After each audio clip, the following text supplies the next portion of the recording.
नको बस बाया तुझं काय बस अगं असं रागाला जाऊ नको ग कविता. चल ये दादे चल गाडी वळव गाडी वळव अगं चल तसं नसतं. गाडी वळव दादू तुला मी गाडी वळव म्हणते तिकडे जाऊ नको असं करायला नको. उभे त्यांनी सध्याला कुठं पाठवताय काय गाय त्या पोराशी काय कळलं ना लेकराशी कळत नाही. दाब देते अहो थांबव गाडी दादाला तर धरावं तुम्ही तर माग. नमस्कार बहिणी. आता तिघं पण आलोय आम्ही त्या गाडीवर दादूला घेऊन आली. दादू किती जण आलोय आपण गाडीवर इथपर्यंत कुणी आणले त्यानं आम्हा दोघाला आणलंय. आणि का आलोय ह्याचं पण कारण तुम्हाला सांगते काय. कारण की आता डोक्यावरनं पाणी जास्त चाललंय त्यामुळे मला इथं येणं गरजेचं होतं. आणि दादा पण म्हणला मम्मी आपण व्यवस्थित बाबाला बोलू तिघ जण जाऊया चल म्हणल्यावर मग ओंकार पण म्हणला मम्मी चल. सगळं तिथलं 2-4 वजी काढून शिना गवत ज्योतीला सांगितलं गवत टाक गुरासनी हे म्हणलं. आणि तिघं माय लेकरं त्या गाडीवर आलोय. गाडी ती येत नव्हती तसंच इकडे पाय टाकून शिना आलोय. येताना हो का पोराच्या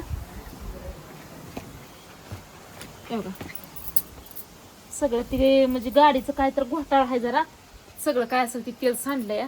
आली इथं आल्यावर जेवण ही आईनं केलं येऊन पण उशीर झालं. आल्यापासून एकच कुटाणा चालू आहे. माझं तोंड म्हणते ती सगळी जण बंद कर. जोपर्यंत तुझं तोंड बंद होत नाही तोपर्यंत ती माणूस सुधरत नाही. तू काय जरी केलं तर तुझं तोंड बंद कर. तुम्हीच सांगा माझं कुठं चुकतंय आ महेशराव माझं कुठं चुकतंय तुम्हीच सांगा. आता काय माझ्याकडून चुकलं त्या चुकीची शिक्षा तुम्ही मला देताय. मला लेकरवाडा घेऊन शिना इथं यावं लागतंय. महागा आपलं बघणार कोण नाही. तुम्ही कुठं आहे कुठं नाही ते काय कळ नाही त्यामुळे मला इथं यावं लागलं. माझं काय चुकलं आई पोरासनी विचारते नेमकं चुकलंय कुणाचं कुणाकडं नाही.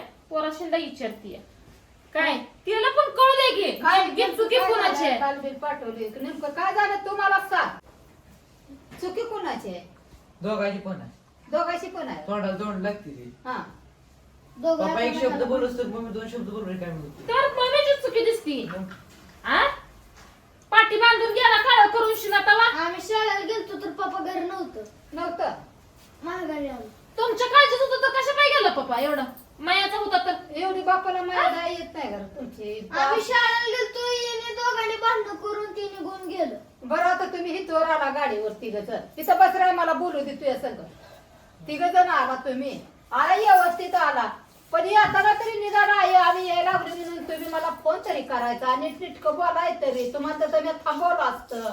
हा सहज सुद्धा वर्षाचं असं करते का तुम्ही. का तुझ्याकडे येत नव्हतं. अरे यार येण्याबद्दल माझा काय दुमच नाही पण फोन तरी आहे पप्पा नाही किंवा आम्ही यायला लागलूया. तुम्ही तिकडं मी इकडं म्हणजे कुणाकुणाची काळजी नाही करायची. तुम्हाला यायला काय प्रतिबंध नाही तुम्ही या पण निदान मला फोन तरी करायचा असतो. आल्याबद्दल मी उलट तुमचं आभारी मानते ना तुम्हाला आले ते म्हणून. हा ती कुठं काय त्या माणसाला बघा काय करायचं काय नाही एकदाच काय करायचं तुम्ही बी काय तो आला तरी आपलं तो आम्ही काय बोलायचं नाही. जरा आमचा तर एक शब्द सुद्धा तोंडात येत नाही. सहनशीलता घ्या एकाने स्तू व्हावं लागतं एकाने पाणी व्हावं लागतं. तुझा आवाज जरा कमी कर. तुझ्या परत माझा आवाज जास्त चढतोय.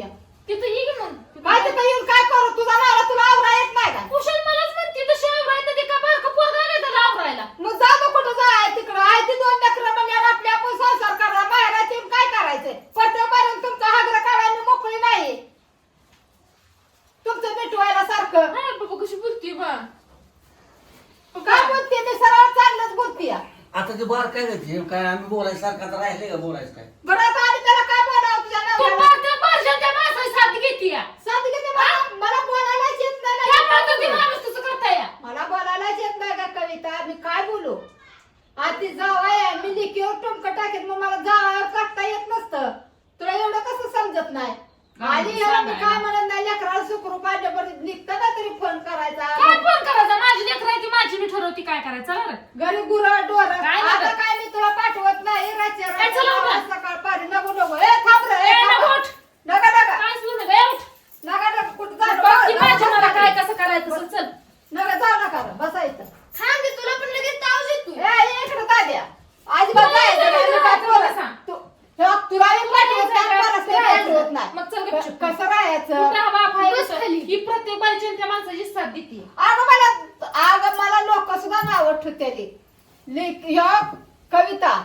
चांगलं सांगते 10 सुना 10 लेक घरात खपतेत पण काय मला म्हणायचं एक जागा लेक नाही? खपत नाही, मला नाही. जागा नाही का इथं? जागा आहे काय का नाही तेवढं सांग. तो आज जन्मभूमी तुझी हीच आहे हा. पण तुझा जागा आहे मी नाही म्हणत नाही पण अगं भांडण तुम्ही दोघं बी करू नका तुम्ही चांगलं राहा तुमच्या घरी सुखी राहा सुखी आनंदात नाही, राहा नाही, नाही, सुखात दुखात यावं का नाही ह्या घरी? हाय का नाही माझं तेवढं मला सांग. हाय गे नाही पण म्हणते मग? ये जा बस उठ पण आता ही सणासुदी तू लेकरं घेऊन आली तर गुरं डोरं बोकळे कोण असं? ते माणूस घरात नाही कसं सांग बर कसलं सांग बघ आज काय नाही आम्ही. नवं माणूस कुठं जातो या फिर बनाय तसंच पण ती फिरायला म्हणून आपण घर सोडाय नसतं बाहेर आली म्हणून काय तुला मी रागवत नाही काय नाही पण त्या आज जावायला मी हा उद्या जर काय म्हणत सासू सुद्धा जावायला फडाफडा बुद्धी तर सासूच्या सासून पायरीन राहाय पाहिजे आणि जावायच्याच पप्पानं काय वाटून पायरीन केलंय? पप्पा शिकवतोय म्हणते तर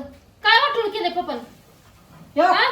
काय बी पप्पामुळे बोलते तो? माझ्या परपंचच वाटलं होते कशामुळे झाले पप्पामुळे कशाने काय माझं वाटते? वाटून केलं पप्पा? अगं रागात काय बोलत नाही ती काळात काय हा? खात नाही ती बोलते ती काय बी बोलते ती म्हणून ती जीवन लावून घ्यायचं असतं का तसं नसतं रागात काय नाही बी माणूस वाटायला बोलतो. लागलं तिच्या इथेच बघताय घरी आमच्या माणूस नाही ती दाद्या म्हणला मग मी चल तिथं बाबाला आईला घेऊया कुठं आहे कुठं नाही बघूया पोरं मला तिथं थांबू दे ना ती दाद्यानं मला नंतर घेऊन इकडे आला आला ही चांगलं हा? झालं त्याच्याबद्दल मी काय दुमत म्हणत नाही आली इथं आनंद मलाही बरं वाटायला लागला आणि कुठं जावं लिखीनं मग आता तसा नवरा करतोय म्हणल्यावर कुठं जायचं आईशिवाय जागायचं नसतो पण त्याला बी आपण टक्कर द्यायची बाय काय करते आता तुला मायाच्या पाजवून मी रागण भीक मागून 1-2 दिवस 3 दिवस ठेवून घेतलं ती का होईना तो आता हिथं आली आणि ती तिथं आलाच कुठनं तर पण घरला कुलप लावले ते घरात आता कुलप लावले ती तो त्यानं काय करायचं ती तर आणून धक्क्या घरी आल्या. ती यायचं काय एवढा माणूस असतं तर ती कवा झाला असतं आला काय विचार नाही तू काय ती वाटच बघते मी कवा येतोय ती ती तुला विचार नाही नाही तू. येऊ दे की बघते माझं आणि त्यांचं बनलंय चांगलं येऊ दे नुसतं असं करा दोघं हा? शांतच घ्या परपंचाचं आल्या- याड आहे का आल्या- लेकरांचं याड आहे का गुरा डोहराचं याड आहे म्हैशी इली का त्या चित्राबाचं शेरका करदाचं का त्या रानाचं पळ्या बायवानी उठते ते की पळते या पळू दे हा? पळून पळून कुठं पाहिजे शेवटी चुली लाकूड चुललाच जळतया पुन्हा येवच लागल पळून पळून खोटं वारता असते तेव्हा शेवटी हिळभर तरी बैल मोकळा सुटला तरी संध्याकाळी दावणीला आल्याशिवाय त्याला भाग नाही त्याला दावणच नाही तर भिन दावणी जायची तसं नसतं दावण असती तर तसं भिनलं असतं का कितीतरी हिंडलं कितीतरी फिरलं तरी संध्याकाळी बैल जीवाची दावणीला आयुष्यमानी येतो. करताय आम्ही मरतोय इथं काळजी करून करून तुला कोण काळजी हा? करत होतं? करायचीच कर नाही कर म्हणावं लागते का मग तरच काळजी लागते या. काय नाही काळजी करा नाही करायचं बिन ठोक आज खायचं. पाणी सुद्धा खाऊ वाटेना 2-3 दिवस झालं तसं नसतं तुला बाई वाटतं इथं पण कसं दिवस काढते माझी मला माहित आहे तिथं मग आता काय करते कुठं आहे काय बघायचं का नाही कुठं फोन करून बघू कुठं जाऊ काय त्या आता करू? मी तो फोन ह्यांनी बी केला होता तर ह्यांचा बी ते फोन उचलला नेमकं करायचं काय आता केलता फोन बघा म्हणलं कुठं आहे तर काय फोन तरी माझ्याकडे लावून द्या म्हणलं होतं पण मी आता मी फोनवर असून तुझा फोन उचलला नाही त्याला मी काय करणार आहे ना बरोबर कवा केल्यावर तरी उचलावं ए, माणसं दादू. तुला वाटते का फोन आम्ही करत चला हा चला म्हैशी इली. नाही येऊ दे म्हशी येऊ दे त्यांनी ते तसं रेडा करतात. सुटलाय पप्पा बाबा काय असू दे उगं टेन्शन घेऊ नका सुटू दे राहू दे बारकं काय होतंय सुटलंय. त्याला ए, चला उतर. टेन्शन घ्यायचं नाही ए दाद्या थांब जरा इकडे नको आहे आई जाऊ दे. दाद्या, म्हैशी अरे इली. तसं नसतं रे ए, पोरा तसं नसतं रे बाळा जाऊ नका उगा थांबा जरा मी ए, काय चल. जाऊ देत नाही असं सुद्धा चपल्या घाला तोंडी घेऊन. मी काय म्हणते या? हो का मला नीट तू सांग अजून सुद्धा सांग गेले ना अजून सुद्धा सांग तू चुकी दोघाची आहे का एकटीची आहे दोघं दोघाची बी आहे मग त्यात तुम्हाला दोघांशी समजून सांगायचं असतं का नसतं काय तुम्ही तरी अगं आम्ही काय सांगायचो आम्ही शाळेत नसतो रे पप्पा नाही तर घरी तर काय सांगू आम्ही शाळेत नेसर गेले ते निघून तुमचा फोन बी उचलत नाही निवड र बाबा काय करू काय ना मला बोला येत नाही र नको बोलू अजून पण बोलू नको अजून पण ग बस अगं कविता, अजून पण तसं आगा नसतं. आहे नरडल आलं ग आता तर बोल हक्क गाजव यो, आ? ते आलं ना मला फोन कर मग तसं मी बोलेन पण आता इथं रिकाम बोलून माझा काय फायदा उपयोग आहे का हा साप साप म्हणून तर आपण भुई बडवायला लागलो तर त्याला अर्थ आहे का रिकाम भुई बडवून उपयोग नाही का जर ते माणूसच येतं नाही तर त्याला वाईट वंगाळ मी बोलू तर कसं बोलणार मी नाही तसं वाईट वंगाळ शेवटी जावाय नाही जावाय तुझा तू बोलू नको तुझा जावाय हाय लेक तुझं लेकीचं काय का होईना पण जावायला एक शब्द मुखातनं वाईट काढू नको बस बाया तुझं काय बस अगं असं रागाला जाऊ नको ग कविता चल ये दादे चल गाडी वळव गाडी वळव वळव, अगं चल तसं नसतं ए कर गाडी वळव वा, दादू तुला मी गाडी वळव म्हणते तिकडे जाऊ तिला नको थांबवा जरा, असं करायला नको उभे त्यांनी संध्याला कुठं पाठवताय काय गाय त्या पोराशी काय कळलं ना लेकराशी कळत नाही दाब देते अहो थांबवा गाडी दाद्याला तर धरावं तुम्ही सर माग हे दाद्या नको नको थांब नको गाडी वळव दादू उशीर तू आपली म्हैस येली आहे तिथं गाडी वळव उतर नको उतर आय राहू जाऊ दे ती ना. माझी म्हैस राहू दे. येली.